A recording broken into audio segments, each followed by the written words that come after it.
biyya keenya qeerroon keenya of ijaaruu boqonnaa isa duraa sana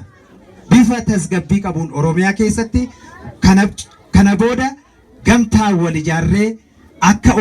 Oromoon naannoo isaas guddisee Itoophiyaas guddisee akka waliigalaatti jireenya fooyya'aa akka nun biyya keessa turree sanatti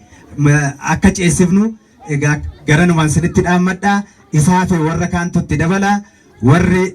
egaa sagantaa kana qopheessitanii akkasitti nu affeertan hedduun sin jaaladhaa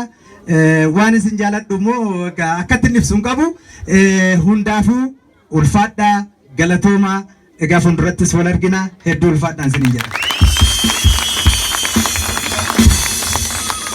Akkam waltan dammaqaadhaan bara dheeraa wal beekna Eertiraatti wal beekna nuti hundi firaachiin qabnu tureen dheessumaa fi mucaa'eessumaa qabaa fira baay'een qaban jechaa tureeyyu ati fira qabdu hundumaa biyyaa baastee jirta achitti namni hin jiru jennee yaadaa turre danama baay'ee qaba Alamaayyoo Qubee fi Bilisummaan nu bira turanii kanaaf firoota isaa baay'ee kan akkanatti arguu keenyaaf hedduu galatoomaa isiniin jenna kan biraa waan haga ammaa dhufe kana kan hojjete isinidha kan galati